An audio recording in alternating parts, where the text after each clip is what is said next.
Méditation du 8 novembre, robe raccommodée. Je suis malheureux et pauvre et mon cœur est blessé au-dedans de moi. Psaume 109, le verset 22. La robe que j'avais achetée était parfaite. Elle n'avait qu'un seul petit défaut que je pouvais arranger avec ma machine à coudre. L'après-midi, je me suis mise au travail. J'ai modifié le col un peu trop grand pour moi. Je l'ai recousu et j'ai essayé. Ma robe était prête pour le samedi suivant. J'ai allumé le fer à repasser et j'ai commencé à le passer le long des coutures du col quand soudain, je me suis aperçu que je l'avais brûlée. Je n'avais pas encore porté ma tenue et elle était déjà inutilisable. Deux options s'offraient à moi, jeter la robe ou trouver une solution. Je n'étais pas prête à abandonner si facilement. Alors j'ai ressorti un col que j'avais acheté plusieurs mois auparavant. Je l'ai soigneusement collé pour recouvrir la partie brûlée. Incroyable, je préférais ma robe maintenant, plus que lorsque je l'avais achetée. Cependant, je dois admettre que je n'aurais jamais pensé à mettre ce col si je n'avais pas eu à faire face à ce qui m'a semblé être un malheur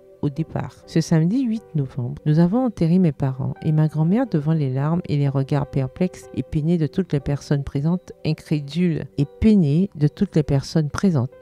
devant les événements. Comment tant de malheurs pouvaient-ils se produire en même temps? Les vêtements de ma vie avaient été déchirés. Ce que j'aimais le plus, c'était envolé en un instant. Il n'y avait que deux options: sombrer dans la tristesse et ruminer mon malheur ou chercher une solution et repartir à zéro. J'ai choisi la deuxième option. J'imagine Dieu cherchant parmi ses curiosités quelque chose de beau pour me réparer. Et il l'a trouvé. Dieu a mis dans la peine de mon cœur non pas un petit col, mais beaucoup de bénédictions. Et il m'a réparé. Lorsque j'ai porté ma robe pour la première fois ce samedi-là, personne n'aurait pu imaginer ce que son col avait subi. Savez-vous pourquoi? Parce que les gens devraient savoir que vous avez été brisé seulement si vous le leur dites, mais pas parce que votre vie est la tristesse en personne. Parce que lorsque Jésus répare une vie, personne ne remarque à quel point le passé a été mauvais, jusqu'à ce que vous témoigniez de votre restauration. Ce qui peut nous sembler une tragédie peut être l'occasion pour Dieu de faire de nous de meilleures filles. Je ne sais pas quelle a été votre tragédie. La bonne nouvelle, c'est qu'aujourd'hui, vous pouvez montrer